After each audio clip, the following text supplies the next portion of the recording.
had any kind of transition into secondary school, there were days, where you felt like it wasn't the best lesson that you have ever taught. And Emily, you know what I'm like with the things that I plan and the lessons that I Yeah. like to teach. I think, again, there's just got to be, you've got to kind of make, you've got to humanize it and remember that at the end of the day, you're a human and you can only do what you can do. Yeah.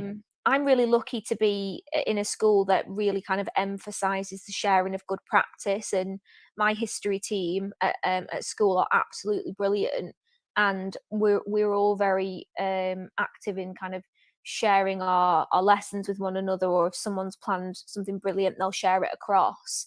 And I Mm. feel like that really, really helps. Particularly me, I know it benefits other colleagues as well, but particularly me, where I could have set aside some time in the morning to do something, and then something happens, and all of a sudden I've got Mm. 5 minutes before period 2 starts, for example. Yeah. So definitely sharing with colleagues, and you know again, like, even asking for help. Does anybody have this? And again, Emily, you'll know, like, Twitter is brilliant for this. Yeah. And I think that that's, it's really important. I'm not going to be a martyr here and say, oh, my teaching is always perfect, because I think as a head of year and as a normal teacher, class teacher anyway, when when it's busy, Yeah. it's impossible. I'm sure that is because, I just look at other heads of year, especially my school, and they're just always so busy. And yeah, thank you so much. I think those that are listening and those that are listening back, I think Rosie shared, some excellent organizational tips, especially for those that may have also transitioned from, being Mm, a classroom teacher or working the academic side into pastoral. So thank you, Rosie, for some of those sure. strategies that you've shared. My next question is about training and CPD as a head of year. In the second series of the pastoral series, I interviewed Lewis Everett, and we Mm, I'm sure you've seen him on Twitter, and he's absolutely, yeah. yeah, and he mentioned he's really big in the history community, and now he's transitioned into being a vice principal for pastoral, and he's mentioned about his CPD provision, and that kind of blew my mind because I always see like CPD on Twitter to do with curriculum, Mm, teaching and learning, but the pastoral element is neglected, I think, in that mm. aspect. And my question to you is, did anything prepare you for this role? And if so, or if not, what CPD do you think all heads of year should have? Yeah, I completely agree there. And it's really interesting. I remember when I was going for the role, and obviously, like I said, we were in the middle of the pandemic, and when I was kind of researching, about kind of pastoral provision and the role of the head of year, it kind of really struck a chord that whilst the teaching profession is moving towards such kind of research based education, and a lot of like our curriculum design and our teaching and learning is so like heavily rooted in research, Yeah. like you said, that the research on the pastoral kind of side of things is very minimal, Mm, um if not slightly on the way up. So for me, in terms of whenever I'm preparing for anything, I like to read, and I like to read research, because a lot, I think, research based teaching is proven to be effective. Yeah. effective. So I was really surprised at the kind of the lack of research, but I did find a couple of bits of research. Obviously, the EEF published some really, really brilliant stuff, and that's something that I read to kind of prepare for the role. And also, I need to give a bit of a shout out to Stephen Lane, who is, as people more commonly know him on Twitter as Sputnik Steve. Yeah. He has recently brought out a book last year called Beyond Wiping Noses, Oh, okay. Oh, I've never which heard of was it. it's absolutely brilliant. And it's the whole concept is around this idea that being ahead of year is beyond wiping noses and kicking butts, is his phrase, which I really liked. And he shares some really, really kind of insightful and research-based approaches to pastoral care and in being ahead of year. Mm, So I would say that the second thing that I think is like really important as well is kind of being a form tutor.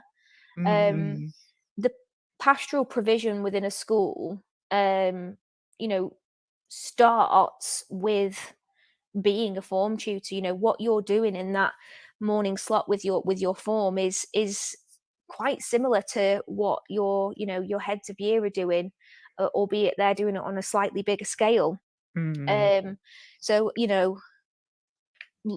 take it watching other form tutors. I had the opportunities of being paired with other colleagues in a form, and you know really kind of nailing that role. I think is really, really, really useful. And again, Twitter and networking, I'm really lucky to have some really good friends that are heads of year, and speaking with them and shadowing them.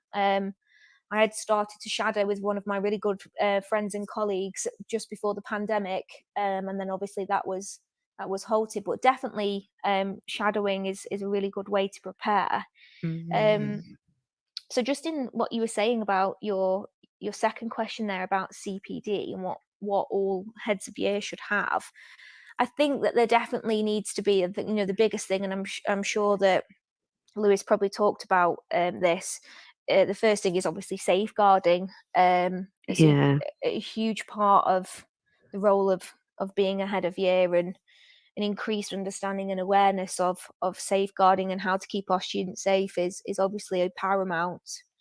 There's a lot of kind of work and research as well about restorative conversations, and Yeah. that seems to be taking quite a front seat at the moment. So CPD with that, being a big part of ahead of year is de-escalation between students and teachers, restorative justice as well, dealing with friendship breakdowns. And I think as a new head of year going into a situation like that you may never had to deal with a friendship breakdown before, having you know CPD on that element of restorative justice is super important.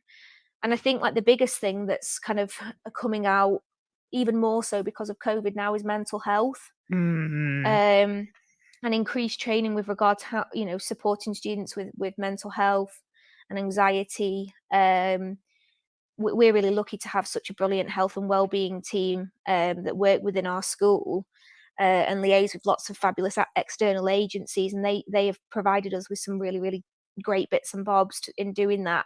But I think that's going to be a key thing moving forward with regard to key CPD for all heads of years as we kind of move our way out of the pandemic. I definitely agree with you. And TSCW in the chat has said YMHFA. I'm not sure what that is. I feel embarrassed. Training is valuable for heads of years. Ideally, all teachers should have it. I haven't heard of YM. No, Have you heard of it? Um, Please put I more haven't. detail in the chat, or please do Oh call in to yeah, explain more. TCW. Oh, so it's Youth Mental Health First Aid. Oh, okay. brilliant. Yeah. Oh, okay. Yeah, that's interesting. Please do call in and tell us more about that. Um, and let us know your name because it only says TS CW. So yeah. Thank you so much, Rosie, for sharing of that. And you also, mentioned COVID. So, Mm. you started being ahead of year like before COVID and within COVID as well. Yeah. So, have you noticed any behavioral changes or challenges since COVID? And have you got any tips of dealing with those changes? If I'm honest, I mean, I was chatting to one of my colleagues earlier today about this question, and I think if anything, obviously, if we're talking about kind of human behaviors, then as I just mentioned before, like the mental health related behaviors, obviously have been an increased thing since COVID. Obviously, Yeah. there's a lot more kind of anxiety. People are generally a lot more anxious. I mean, we still have a very high degree of mask wearing in our school community as well at the moment, so you can see those behaviours present. But if we were to talk more about kind of like behaviour, I would say that particularly last year, while there were quite, you know, quite a lot of restrictions in place, Yeah. I would say that behaviour potentially improved. Um, if anything, perhaps maybe some of the younger students were maybe a little bit more boisterous and a little bit more energetic at social times. Perhaps maybe being, locked due to being locked down at home and kind of not being able to blow off that steam. But I know, particularly in my context, we had year bubbles and split lunches and social zones. Um, I think the students responded really well to the kind of routines and expectations that were associated with kind of their safety, Yeah. really. And I know lots of elements of those restrictions. We've taken kind of the best bits per se and kept that in place this year. Um, so I don't I wouldn't say that there's been a huge change, but like I said, I came into being a head of year. I think I actually had my interview for my role in the first lockdown. Um, so not that I've noticed. I mean, I don't know if you feel within your context there was a Yeah. change. I feel like in terms of motivation, I think Mm, that's gone a bit rocky because you're going from yeah, a yeah, structured schooling before yeah, of lockdown, course. and it's easy to get into the flow. And even Mm, myself, I felt it. And then, those structures are taken away when you get home, and then it's online lessons, and mm-hmm. then you're back again. So it's a bit like a roller coaster. So I think motivation was affected. And I Mm. think not just in my context, but I know in, other contexts, social media, that was quite of a Well, big one yeah, no, as yeah, well. you're absolutely right. And I'm glad that you prompted me on that. There was definitely an increase in social media um, concerns, and obviously there was the issue with kind of supporting students remotely, not obviously as a classroom teacher and teaching their lessons, but in regard to like their safeguarding Yeah. as well. So yeah, no, you're right. Social media became a tricky issue, and we Mm, found that quite quickly we had to educate them a lot. Very quickly. Obviously, year, mm, year sevens, we found initially last year had gone from not having, not being allowed their phones at primary school. We allow our students to have phones in social times, and again, there was, perhaps some behavioural changes with regard to the usage of phones, um, and the challenges of that. But then, it's kind of a double-edged sword, really, because if they need a device, if we're asking them to use devices for their learning, then the lines are blurred slightly as well, aren't they? yeah. So, Yeah. yeah, no, that's a good point. Yeah, I agree with that one. And that's a whole nother debate about having Mm. um, you know, phones in Oh, yeah. school. Yeah, that's a whole nother debate. But if anyone's got any opinions on that, please do call in or text in. And Yeah. as a new head of year, how did what tips would you give to others seeking to, you know, become a head of year? What could they be doing now? Any tips for application process or, preparing themselves and so on? Yeah. Um, I think definitely, Nail being a form tutor, all teachers are pastoral teachers. Oh, I And I love think that. that, yeah, and I think that's a really important thing to remember. And, for last year, for example, we kind of to reduce the movement of students around the school, we actually kind of removed the form tutor element, and students kind of had a pastoral session in their first lesson. So I think, like, nailing that form tutor role and re-engaging in the pastoral pedagogy and pastoral curriculum is really important. Mm, Hold your students to account, have learning conversations with them, speak to parents. Um, Parents is, a huge, huge part of being ahead of year, and it's definitely one of the things that I was really surprised at when I entered the role, at how huge it is. Most of yeah. my day I will be speaking with parents either face to face in a meeting or over the phone. And I think the Mm, more that you can kind of, you know, liaise with parents and have conversations with parents, it will help you kind of prepare for that kind of step up in um kind of conversation. Um yeah. Shadow a current head of year if you get the opportunity. A year office, we're lucky to have, a big year office for each year with myself. I work alongside a full-time year coordinator who is full-time there to support students' well-being. Um, there is always things to be done in a year office. There is Yeah. always something to do or something to observe. So if I know time is so precious, but if you could spend an hour of your, one of your frees in a year office, or you went to work in there, there would be something that you could observe or something that you could work alongside ahead of year in doing, and it will give you a Mm, real insight to what it is like. And probably the last thing that I will say is there is new pastoral research emerging, which is which is needed and brilliant. And um if we look, for example, like Stephen Lane, his new book is absolutely brilliant, and I would recommend that anybody wanting to go into you know any form of pastoral leadership to read that. And I know I think Maria O'Neill, who is brilliant yeah. on Twitter, has written a book. I think it's Proactive Pastoral Care. Yeah. Um, so get reading as well. I think it's really important that, like I said, we're, all teachers are pastoral teachers. And if, as classroom teachers and teachers of our disciplines and our curriculums, we are really following this researched informed approach to teaching, then why are we not doing that in the Mm, pastoral element? so Um, true. so yeah, immerse yourself in it.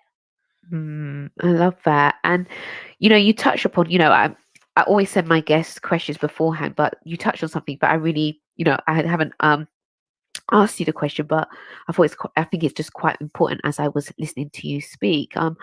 How do you, because you said it's a really big role. So how do you make time for your own mental health and like separate, Mm. what has gone on with school? Because it's such an emotional role. So how do you separate that and look after your own well-being and your own emotional state? Because it can Oh kind of get yeah. quite big. Yeah, and it can. And sometimes I think you're not often prepared for things that you may have to deal with, and so on and so forth. But there has to be a degree of kind of switching off. Yeah. How um do you do that? Yeah, because sometimes I find it hard to switch off.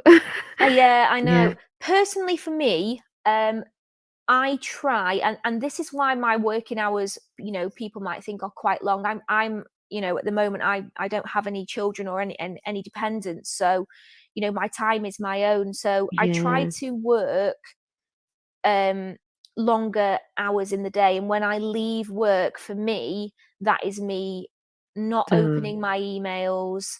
That is me, switching off. For me, it the biggest thing that helps me switch off is exercise. Mm. And some days, don't get me wrong, I really don't want to get myself to the gym. But one of my favorite things to do is put on a podcast Yeah. that's not teaching related. I mean, that there are some brilliant teaching related podcasts Yeah. on out there, but put a podcast on that's really easy listen. Get on the bike at the gym, get some weights out, I Mm. also play netball as well. Oh, that's interesting.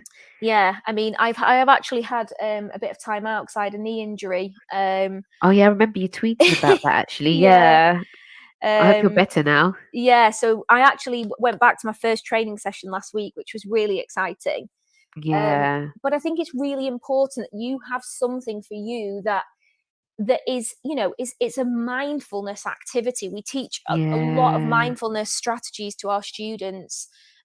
So I think it's important that you take your own advice. Yeah, I love that. Whether it's exercise, a sport, even reading a book. If you're reading a book, most of the time you're concentrating on what you're reading. Um, Mm. and even while the weather's been nice, myself and my partner going on walks and things like that, and Yeah. just chatting. I quite often try and leave my phone at home as well. Oh, that's a good Um, one. so there's lots of things, but I think it has to be a conscious choice, and Yeah. you have to try to do it. Mm. But they were the things that I do, and I think that's really important that you do look after yourself, especially in a Yeah. head of year role. I really agree with all of those things that you've shared. Thank you, Rosie. Mm. And you're so true about exercise because I always find like when I go on a run, when I'm most frustrated or when I feel the most stress, that's the best. That's the best Oh, I run that know. I've done. And I'm not even I wouldn't even classify myself as a runner to be honest. Oh, I'm not either. Unless I'm charging around a netball court, any other Yeah. form of running, I'm not not too passionate about. Yeah, I definitely agree. Um, so my next question is on like advice. So what advice would you give to heads of years on how to other heads of years about how to build positive relationships with students without, having to compromise on high standards and Mm. aspirations? Yeah, definitely. So I think the key thing here is like that you have whatever your expectations are and the standards that you have. First of all, they're made explicit to your Yeah. year group. How can we expect students to adhere to something that they don't actually know? Mm, And we share a lot of that through assemblies. We have lots of notice boards and displays around school that kind of give out those affirmations and expectations. So that's the first thing. I think the second thing as well, and this is a big thing that kind of underpins everything, is trust.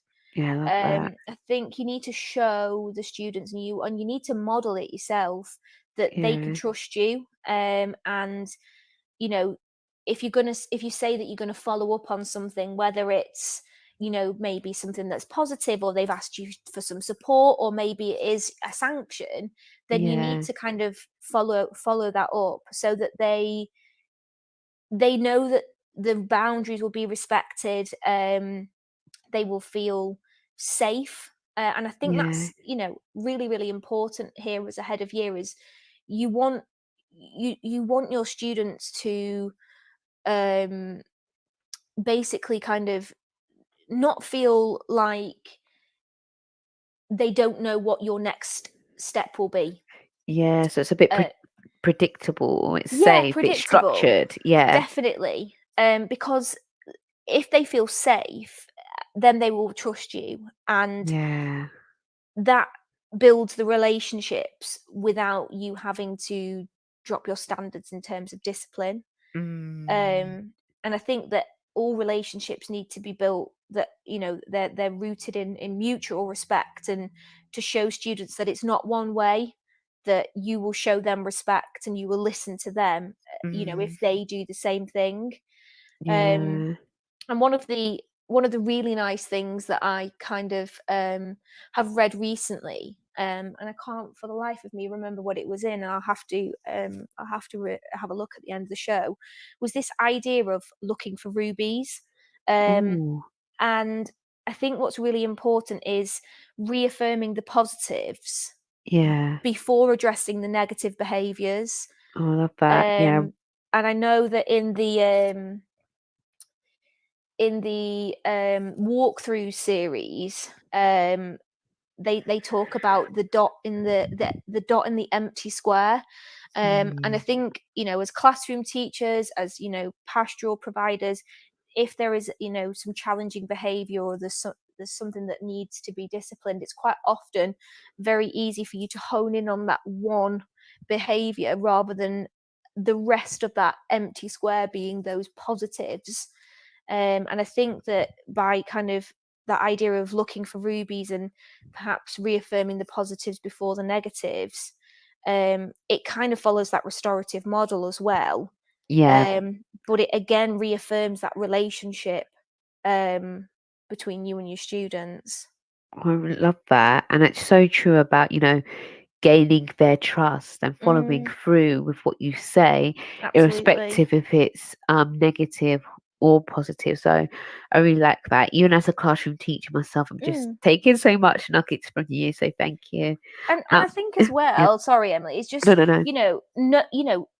know your students and Yeah, learn your students. For any head of year, we my year size, we have 260 students in my year, and that is a lot of students to learn yeah, names and and the things about them. But it's really important to try and do that and to be active, whether you're on duty or on the corridor, because if you know your students and you know something about them, that again, it just builds that relationship, and yeah. strengthens it as well. um and I How, think, yeah. go I on, was going to sorry. ask you, sorry, how do you know your students with such, a vast year group? So, how do you like learn their names and learn them? Do you have any tips for heads of years that may be listening to learn their students? Yeah, sure. I mean, we we have a big kind of culture of presence of the year teams around the school. So in the mornings, greeting students as they're coming in. When they're in form, I try and make a point of like visiting each classroom in the morning, um, and just kind of stopping students and having conversations with them. Yeah, I have several duties in a week of where I'm in the dining hall with my students. Um, and it's just having a chat with them and how was your weekend, um you know how are you getting on, which subjects have you been enjoying the most at the moment, because even the tiniest bits of, even the tiny nuggets of information really can strengthen a relationship. So, for example, this morning, I went into one of my form tutors' classrooms, and then we were just having a conversation, and she said, "Oh, I'm just telling the students about how maths is the best subject." And I was like, "Maths is the best subject." And then one of the students chirped up and was like, "Yeah, it's better than history." And I was like, "Oh, right. Is it better than history then?" I was like, "Right, I'll remind you next time you want to slip in the front of the queue so you can go to netball." And, all those kinds of conversations that, you don't have to sit down and arrange a meeting with every student, builds that relationship. And again, yeah, when there are situations where you maybe have to have a difficult conversation with them, or that there has been a sanction, or there needs to be discipline, you can tap into that, and that's hugely useful and gives you a lot of leverage, I think, as a head of year. oh, thank you. That's really great tips because I feel like when students know that you know them and then you're making Mm, that effort, I guess that aids in building trust as absolutely, yeah. well. And then my last question is, what does like a perfect quote unquote, 'cause there's nothing that's perfect, but what does like a perfect or the most effective pastoral provision look like to you? So yeah, this is a really interesting question, and again, one that I've had a bit of a think about, and a bit of a chat to friends and colleagues as well. And like you said, you've quote unquote perfect, because what I would say is that there isn't necessarily a one size fits all perfect pastoral Mm, provision, because I think a lot of what you will offer will be dependent on your context, it will be dependent on your students and your school community as well. yeah, And there will be things that you maybe need to focus on in a little bit more detail than perhaps some other things. But um, some of the key ingredients, I say, first of all, would be a well planned and research informed pastoral curriculum. So, one that Yeah. takes students on a learning journey, much like, a subject discipline, a journey through core elements of knowledge that we want them to learn about. And I think that that should be explicitly taught, whether it's in the form of a PHSRE lesson, whether it's in an assembly, whether that it's in a conversation. But I think that it should form these, and I read this recently, so I'm not going to claim this quote for myself, but it should form kind of golden threads that all Mhm. staff can articulate and repeat and incorporate. Yeah. And I think that that is key. So definitely that. Definitely the usual kind of expectations that is associated with pastoral elements. So, the monitoring of attendance, punctuality, and behaviour, because again, all those things have such a positive correlation with student academic success, and progress here is a huge part of the head of year role, and I think it's one that's overlooked a lot. Yeah. Um, but particularly with COVID, I'm sure that the national picture is apparent that there has become a widening of this attainment gap, and a huge part of a perfect provision would be support for students that need that extra bit of help and support with their learning and progress. Mm. And I think character education as well is really important. So developing students' self-independence, that's going to be a huge thing moving forward. Resilience, and how to Yeah. keep themselves mentally and physically healthy, and educating them as citizens in the 21st century world Oh, is yeah. key. Those are really good points and key characteristics that they need in order to navigate, Mm, the current climate that we are in, like, resilience especially. mm. Um, and then before you go, what are you most proud of in terms of, your team, in terms of the way that you've navigated this new role and what you've done as a head of year? What would you say so far on your head of year journey you are most proud of? I think it's the again, the resilience and the confidence of my students, Yeah. and they technically this year, I mean, I'm head of year 8 this year, they were in year 7 last year, but they came back um last week as if that they had been in the school for years. They knew Wow. where they were going, they'd all checked their timetables via their emails, their uniform was absolutely perfect. um and I think that resilience and that confidence and the bravery, um that I hoped that, the culture that we've worked as a team to build has kind of instilled in those students. So Mm, I would say that um, they're a brilliant year group, and I work with some brilliant colleagues who are very, very supportive. Um, mm. so I would say that that's probably what I'm most proud of. Thank you, Rosie. Thank you so much for your time. Oh no, absolutely. This has been so useful as a classroom teacher as well.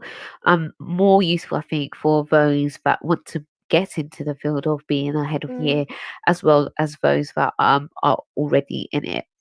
For those that may have not heard of you before, how can people get in contact with you and pose more questions? Do you want to share your Twitter Yeah. handle, please? Yeah. Yeah, sure. So you can reach me at Miss Yes_teach. I'll just type that into the chat now for everyone. So feel free to get in touch. Follow, send me a message. I'm absolutely more than happy to help anyone give advice with applications or anything like that at all. Just feel free to reach out, and yeah, we'll go from there. Thank you so much, Rosie. So just to reiterate what she just said, so it's at Miss CS underscore CS. I have, tweeted Rosie when I advertise the show, so you can also find her DMs via that post. Her DMs, I mean her Page. page, yeah, via that post. So it's actually at Miss CS underscore teach. So sorry about that. So thank you so much, Rosie. Please feel free to Yeah, stay on if you want to, absolutely. or if you're really busy, you can go. It's completely up to you, but it would be lovely to have you. I'm just going to pass it over to Sure. Gail now to share the latest educational news. This is Teachers Talk Radio, and this is Teachers Talk Radio News.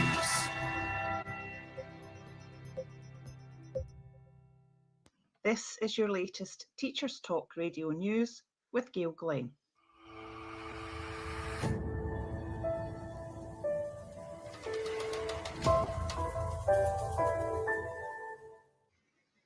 Ofsted have admitted that its inspectors were not highlighting off-rolling when it was identified in schools. Ofsted has told their inspectors that they must use the specific term off-rolling in their report if they find that it is taking place in a school. Ofsted defines off-rolling as the practice of removing a pupil from the school roll without a formal permanent exclusion, or by encouraging a parent to remove their child from the school roll, where the removal is primarily in the interests of the school rather than in the interests of the pupil. Off-rolling in these circumstances is a form of gaming. In an update to inspectors, it adds, some schools have issued press releases stating that off-rolling was not found because Ofsted did not use those words. Reports which have already been issued cannot be amended. Ofsted were reported in the Times Educational Supplement to have told inspectors that reports must always use the following set phrase to refer to off-rolling. This practice constitutes off-rolling, according to Ofsted's definition.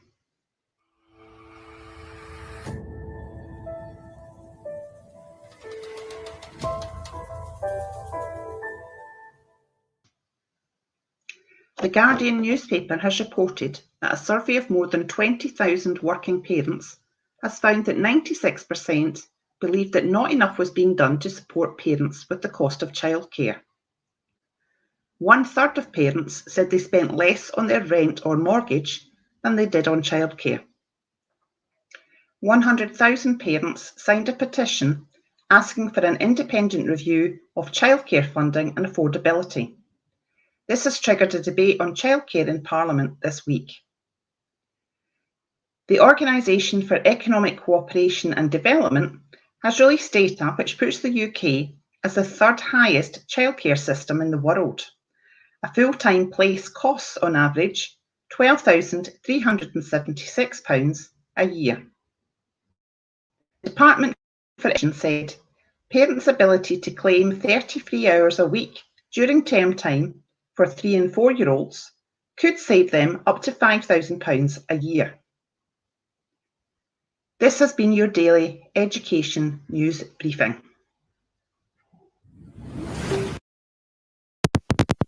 Welcome back. So previously I had Rosie joining us, and she dropped so many gems in terms of becoming an effective peer, how to prepare organizational tips, getting to know your students. So that has been interesting. So still in the theme of pastoral routes, I'm going to interview Sarah. She is my colleague with extensive experience in terms of teaching and learning, as well as working in pastoral as well. So welcome, Sarah. Hi, Emily. How It's are you? I'm good, thank you. It's so lovely to have you. Thank you for having me. It's nice to be on here. So I just wanted to, if you could just introduce yourself, and your journey into education. Yeah, so I am Sarah Adeniga, and I am an English teacher, but also a lead practitioner in quite a unique role this year, actually. So it's a lead practitioner that's responsible for teaching and learning, but also pastoral and inclusion, so behavior and inclusion as well. Oh yeah. Now, in terms of my journey, I've had quite an interesting journey. So I started off as a lead practitioner, primarily for improving best practice in literacy and in English and teaching, mentoring teachers to become good to outstanding practitioners. And then I moved across to pastoral side, where I was in charge of behaviour and inclusion. Thank you so much, Sarah. Assistant And head, I should have added, yeah. yeah, and you didn't mention, your masters and where you got your masters from. I always say this to her.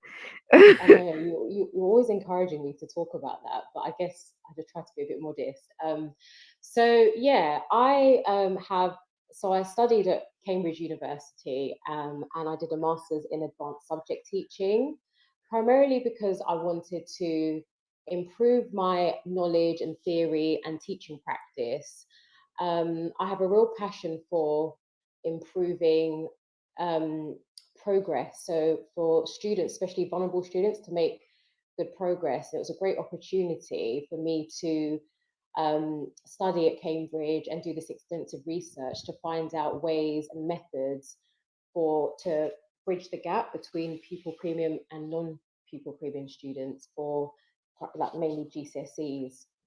Because there was, at the time in the school that I was working in, there was a big attainment gap between pupil premium and non-pupil premium students. So I really wanted to do this research to find out how teachers and how a school can take a whole approach in order to improve best practice to narrow that gap. And out of interest, Sarah, I know this is a question that I sent to you. What did you come to discover your research in terms of, narrowing the gap? So there was a lot. So I would say that the main there isn't a one size fits all. So there isn't just one answer. It's a combination of things, and it Yeah. has to be a whole school approach where it's not just the individual teacher. But I'll talk about the research that I did. So I looked at the data, so the data of my students and my class, and compared it with these particular students, had like a small focus group, and I compared their data with other subjects and Yeah. interviewed the students, observed lessons, where I got to speak to students about, okay, these are the lessons that you are doing well in. Are they the same lessons that you would say that you enjoy? And what was really interesting is that the students were doing better at subjects that they felt they were getting the most feedback in. It wasn't necessarily Oh, the wow. subject they liked the best. Yeah. So one of the I can quote Ryan and Dechi, where they talk about feelings of autonomy in students, that helps Yeah. with progress. So for example, when students feel that they are good at a subject, so that feeling of autonomy where you give them that sense of control. So with certain activities where you scaffold the task for them and then they get to do it on their own, that encourages attainment, positive attainment, Yeah. self-accomplishment, so regular feedback. And that could be verbal feedback in class, marking of books, assessments. So after assessments, providing that feedback and ways to improve. And that can actually help with their extrinsic motivation, because motivation, what I found in my research, did equate to positive outcomes. So motivating those students to want to learn and to be engaged helps with positive outcomes. And sometimes Mhm. students don't necessarily have that intrinsic motivation. For example, with English, which is a core subject, there are many times students come into my class and say, I hate English, I'm not good at it. So you have that mammoth task as an English teacher to try and get them to be motivated. And it's using methods to encourage extrinsic motivation with the techniques that I've just mentioned. But Yeah.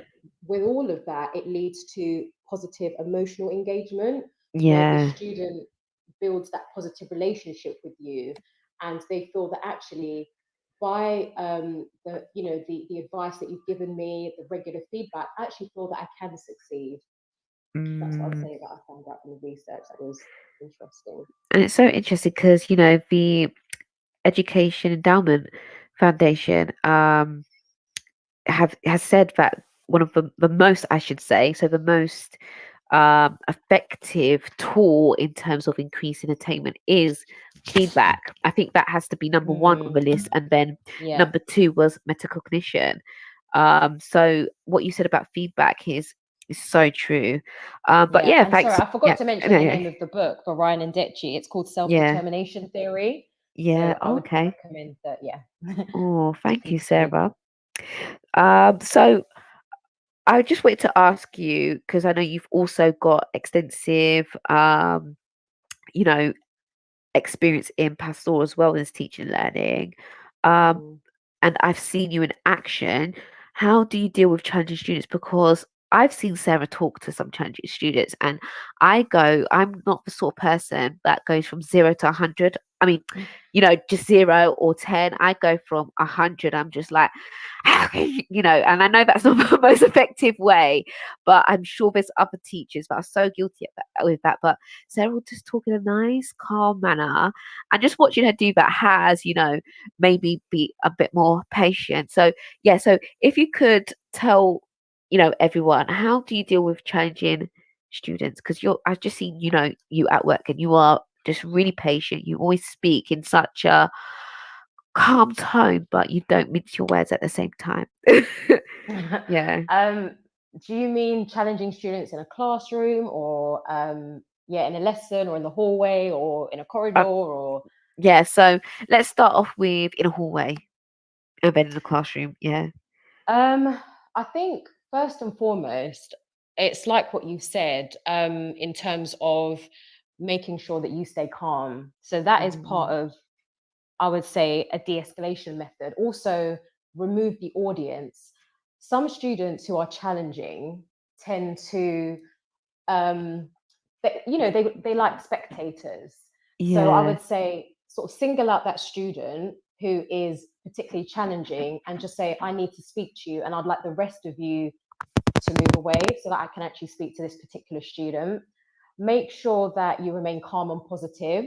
So it is that use of positive language. I appreciate, so let's say if a student is being particularly loud, I appreciate that you're really excited about going to your next lesson. That is not the correct way to behave. I'd like to speak to you alone. The rest of you can go to your lesson. I'd like to speak to you alone. Get them to think about their actions. So I think self-reflection is definitely important. Get them to self-reflect on their behavior. Why do you think I've pulled you up? A lot of the time students can feel that they're a victim. Oh, you're picking on me. It wasn't me. It wasn't me. Get them to think about their actions. Why do you think I've called you over? Do you think you were behaving in the appropriate way? I think we were talking about character education before, and it's really Yeah. great to link to character education. Say, so for example, in the school that we work at, we have the BA way, and just say, is this part of the character education that we've taught you? Is this going to make you a Yeah. valuable citizen for the future? So again, I love that. linking to the character education of the whole school, and getting that student to think about, you are part of this school community. Are you a valuable member of that community? And having that conversation and remaining calm and positive language is definitely important as well. Thank you so much, Sarah. And how about in a classroom? Like, how would you Um, deal with challenging behavior in a classroom? Okay, so I mean, with that example that I gave, that was pretty much if someone's really loud, but it all Yeah. depends on what the incident is. I mean, I wouldn't use that if it was a fight that happened, Yeah. for example. In the classroom, first and foremost, I think it's important for a teacher to think about whether their lesson is planned well. Yeah. I always believe that with a well-planned lesson, you generally get well-behaved students. And by well-planned, I don't just mean a well-structured lesson.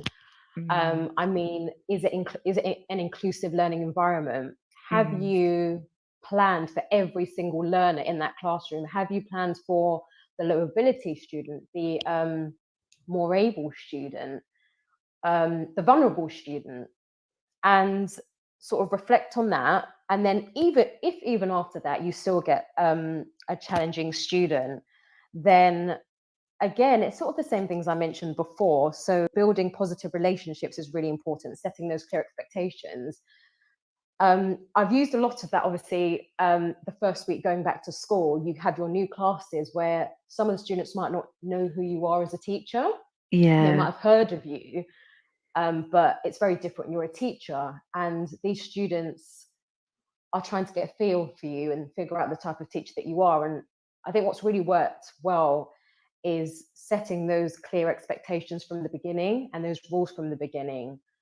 And equally asking the students, what would you expect of me as your teacher? And every time I've asked that question to students, they have always said that they want a teacher who is strict but fair.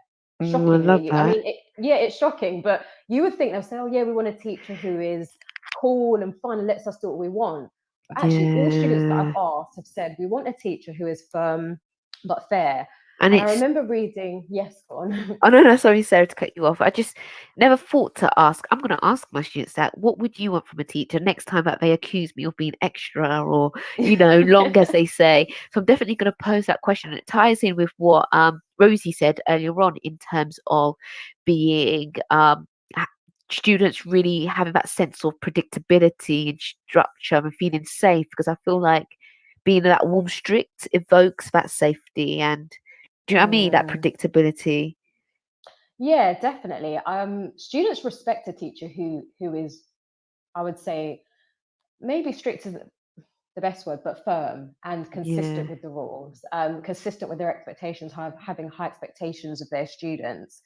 And I can quote Bill Rogers in his book Behavior Management, A Whole School Approach, where he talks Yeah. about positive languages and building those positive relationships, which I think is really important, but also showing that you are offering that type of support for challenging students. I mean, I could give two examples where earlier on in my career, I had a situation where I wanted students to complete a task on their own. They had to read a text and answer the questions.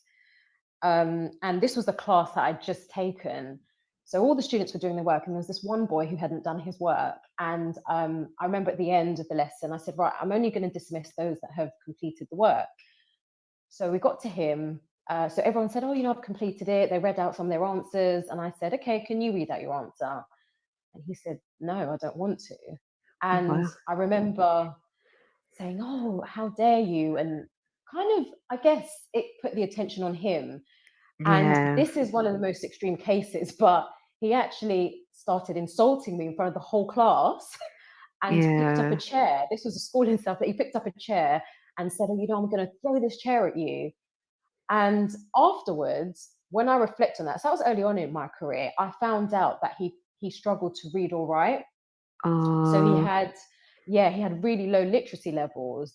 Now, if I were to do that lesson again, I would have walked around the class and checked on their work before I asked for feedback.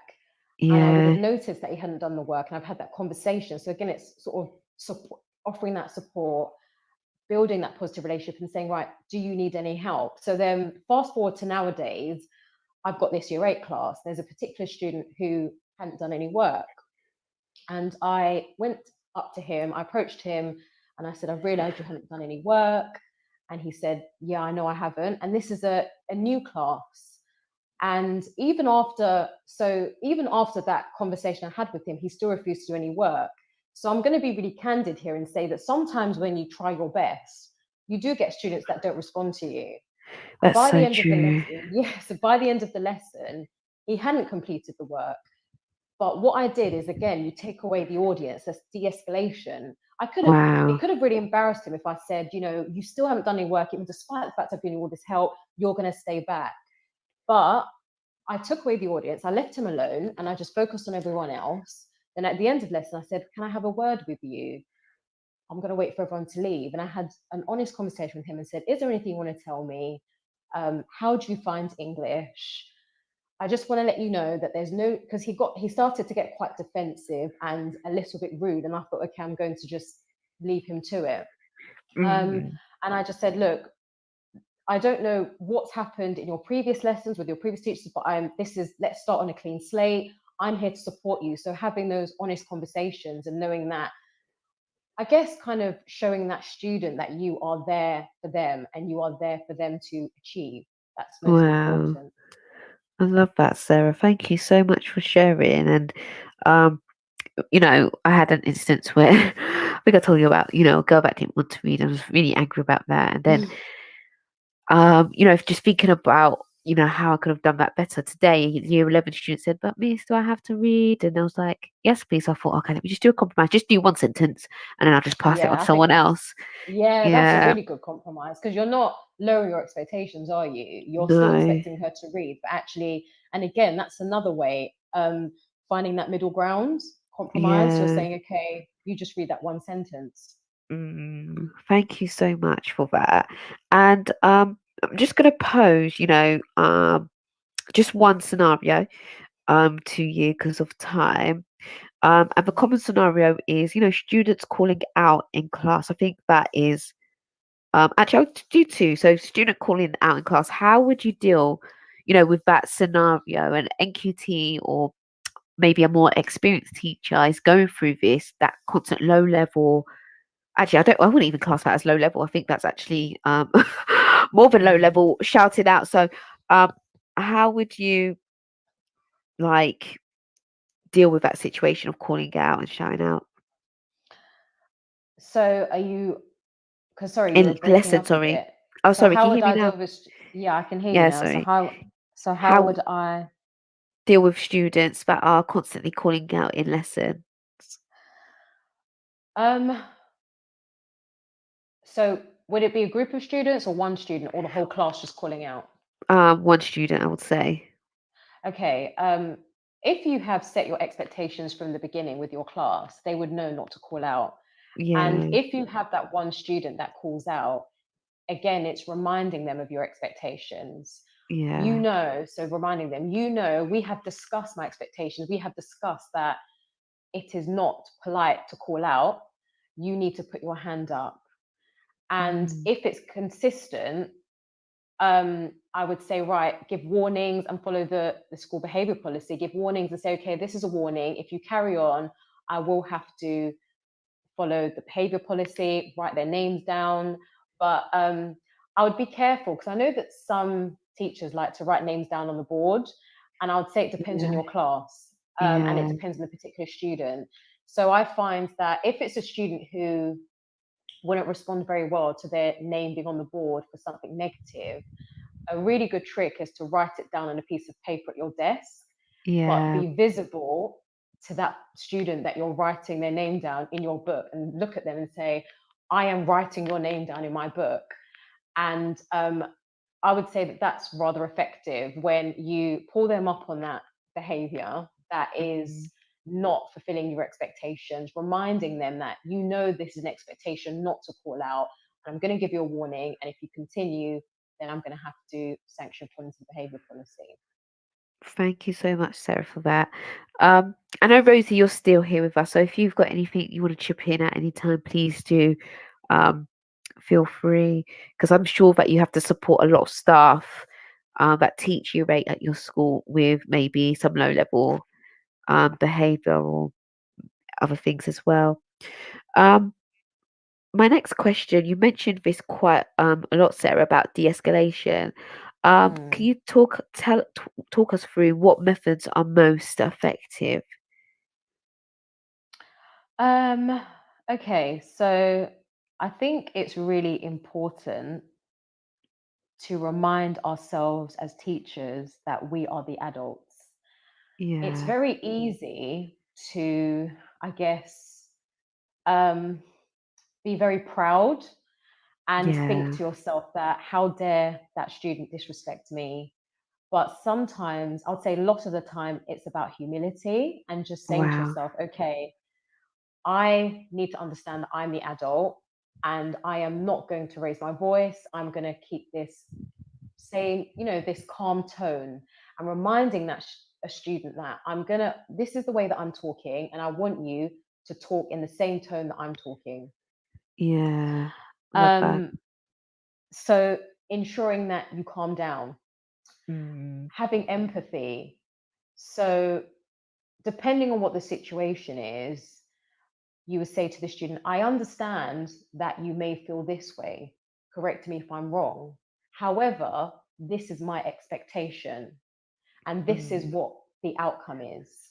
This is what the outcome I expect to be.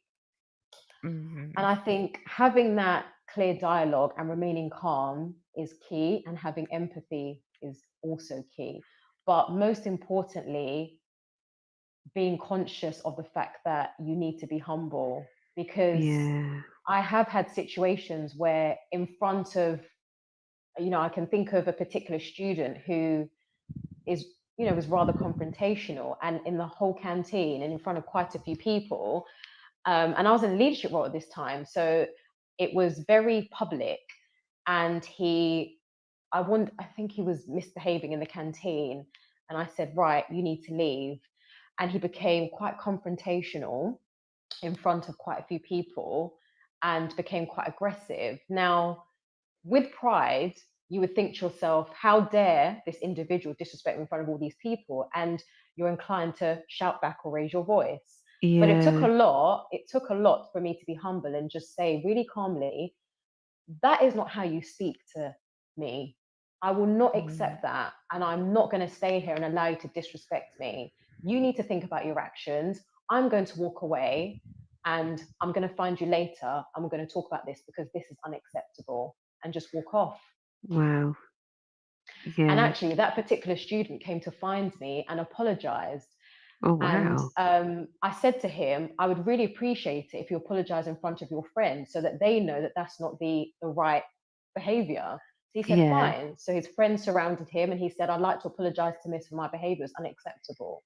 Oh, I love that. And I really, really do like that, because you'll get I've had in the past, when you do show humility as well, that oh, we've got someone joining. Hello, Miss. How are you? Hiya. I'm good. Hold on for 1 second. Sorry. When you do show that humility as well, what I tend to find in the classroom is that some students start to, say, that's quite bad what you did, and like they become on the teacher's side, and it kind of works out as well. Like, do you know what I mean? And they become like that encouragement, not encouragement, but kind of become that window of showing to the child that was kind of being naughty and rude, what they did was wrong. And I've had that sort of scenarios on several occasions, like, in quote unquote, oh, what you did to Miss was bad, mine, you were a bit extra, but things that the students say. And it really does work when you show that humility. I really do like that, Sarah. Thank you for that. And it comes with emotional intelligence as well. But sometimes just being real as well. I've had the instances where all my emotional intelligence goes out of the window, and I'm just like, and I become mistrunchable. So yeah, I think what you said there was fantastic. We did have a caller, so I don't know where he's gone. I don't know if he wanted to ask a question. So sorry about that, Sarah. Yeah, did you have anything else to say about de-escalation, or any further tips? I mean, another way is to remove remove that child from the situation. And obviously, if things, it's important that if the situation causes, you have a legal obligation to safeguard your students. So obviously, if there's a situation where it is a danger, so if there's a fight that's happened and it's a danger to other students in the class, then obviously you need to remove the danger from that situation. So things can be quite difficult. So you can't use that de-escalation method that I just mentioned of, okay, positive language, think about their actions. You just act accordingly, and you get a student to find someone to support. And in the meantime, you try to separate the situation and I would say move the students away that's causing danger from the other students. So obviously it depends on the situation.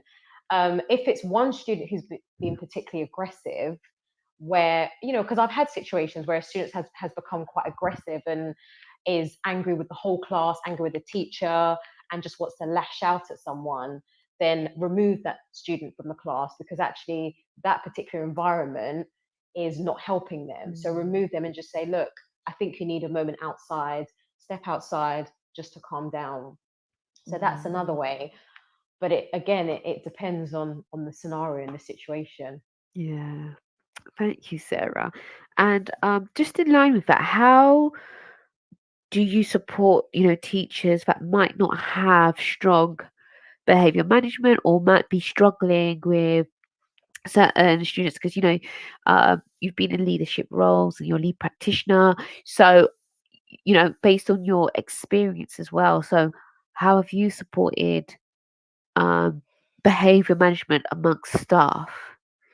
And what tips Um, could you give to heads of years or those that are in, you know, pastoral roles to support others with behavior management? well, I'm quite excited about trying out the instructional coaching method from the Ambitious Institute. Um, but I would say that the mentoring side or the mentoring techniques that I use is similar to instructional coaching, but I'll sort of Yeah, focus on that in a bit. But the main thing is that you observe the teacher's lesson and then you yeah, identify the areas that have gone wrong. You meet with mm, that, you meet with that teacher, and what I like to do, which is similar to instructional coaching, is asking the teacher, talk through your lesson with me. What what outcome did you want, yeah, and how do you think it worked out? Do you think that you achieved your outcome? And getting them self-reflect, that's what I would normally do when I've mentored teachers. Then what I'd like to sort of change towards instructional coaching, but I did initially, was I would ask them to think about, okay, what are the different ways that what are different techniques that you could use um, to improve the initial technique that you used. For yeah, example, when, especially with trainees, it's very important for them to polish and hone in on how students enter the classroom. And I guess focusing on the littlest things, such as ensuring that students enter the classroom quietly and yeah, taking off their outerwear. So just start off small, yeah. taking So off their like the outerwear. routines. Exactly, Yeah, the regular routine, getting their books open. And if, let's say, a trainee teacher doesn't do that, I might say, okay, what could you have done differently? What would you expect? But what I'm quite excited about with instructional coaching is that it's quite granular, where you give them yeah, these steps and they act out the steps in front of you. So I'm quite excited to do that.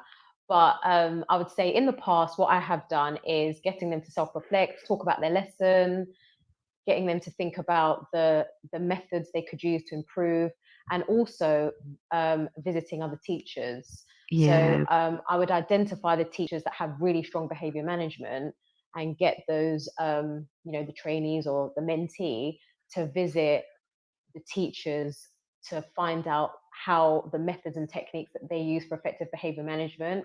Then mm. they would use it in their own lesson. I'll come back to observe and see how it's worked.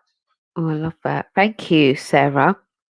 And No worries. still dealing with, staff, sometimes students have a breakdown in relationships with their teachers, or students have a breakdown relationship with their peers. So how do you ensure um an effective or lead on or conduct, I should say, an effective restorative conversations to repair those relationships? Um, I mean, so just to be clear on the question, do you mean if I was to have a restorative conversation with a student, Yeah, what would if I you do? were conducting a restorative conversation with, a staff member and a student, or a student with a student, what's Okay, tips for effective, conductions, I should say, of restorative conversations? um, so when I have mediated restorative conversations between a teacher and a student, it's normally a breakdown of communication. Yeah, And some when you speak to individual parties, they generally just don't understand what has happened. And it's important for them to talk about it in a more calmer environment. It's quite difficult to do that in a situation where feelings are heightened. Yeah. So taking them out of that situation and getting each individual to just talk about why do you feel aggrieved? So the teacher, why do you feel aggrieved? The student, why do you feel aggrieved? But Yeah. ultimately, what I think is important is the student being clear on what the expectations of a teacher are. I think Wow. that's very important, that students understand that, okay, your teacher is there to ensure you make academic progress. And whatever actions that they have done, is that to support your academic progress? And most times the student would say, yeah, it is. Now, the actions that you took, was that supporting your own academic progress? I love that. And Yeah. it's just just ensuring that the student is aware what the role and the duty of a teacher is, and has that teacher acted according to that. And that's what normally works. And then giving the student opportunity to talk about why they might be upset. So the most recent situation I can think of is when a student had her phone out because someone from home had called her and she felt it was really important, and the teacher had said, look, put your phone away. And the student said, oh, it's it's someone from home. And the teacher said, I don't care who it is, hang up. And the student had got quite sensitive about that and had insulted the teacher and said, what do you mean you don't care? And walked out. But when I got the two together, I used the same method where I spoke to a student and said, okay, the teacher's obligation is to ensure that you learn in that lesson. Was she right to tell you off having your phone out? Yes, she was. Okay.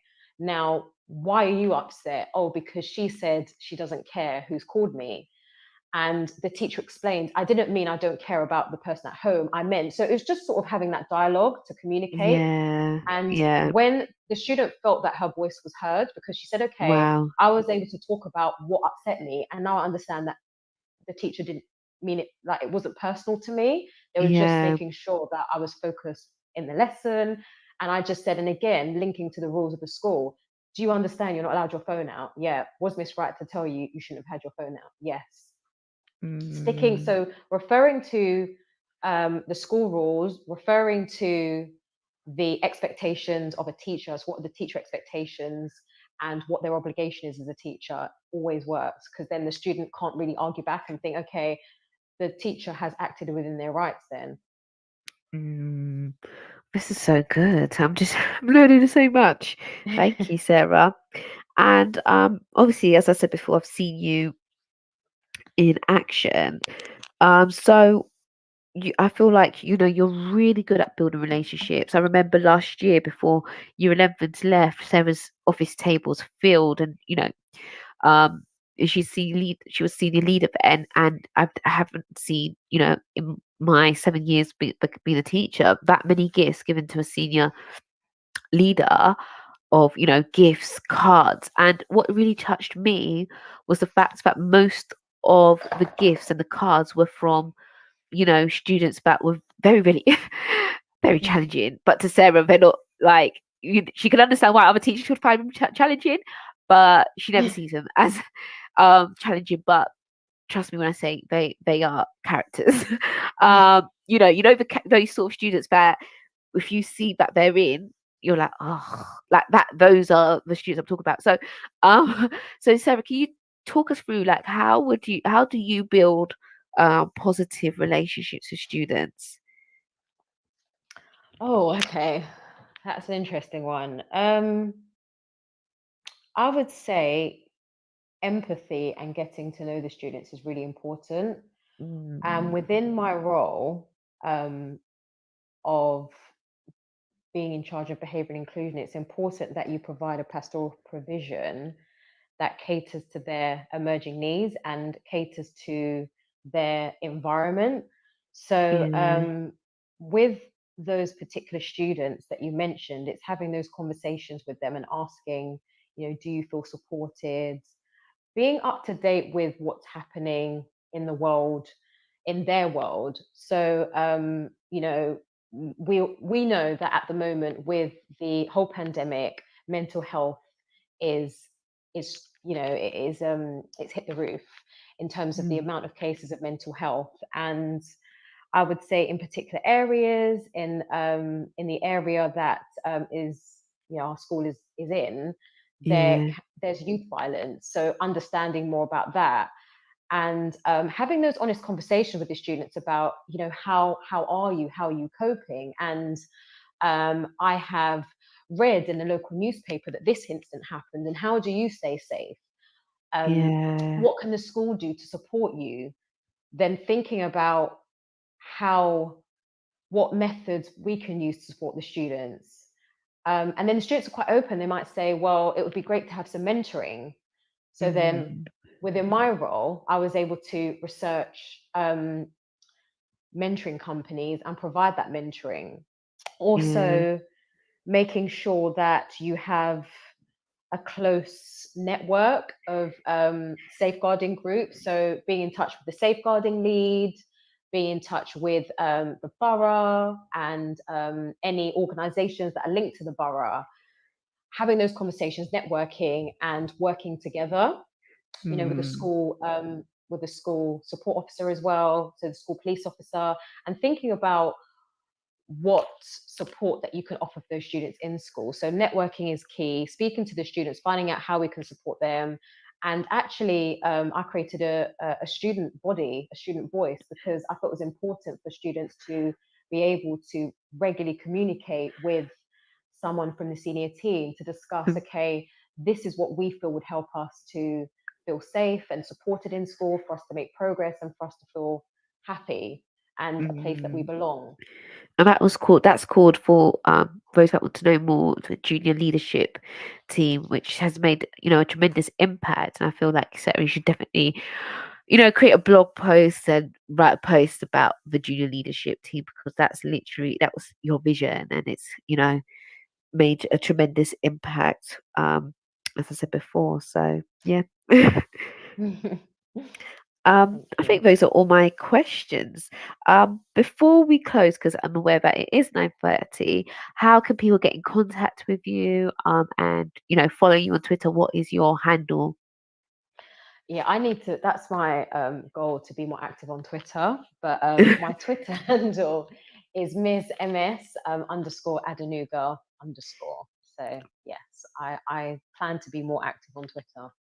Please do follow Sarah, as well as Rosie. And I really want to thank both of you for joining me today. It's been a pleasure. And yeah, thank you so much. I hope you both enjoy the rest of your week. And yeah, thank you. Next week, we are going to be discussing leadership. So stay tuned on Twitter to find out who I will be interviewing next week. So thank you once again, Rosie, and thank you once again, Sarah. I hope you have a lovely evening. Goodbye, everyone. Thank you. Bye.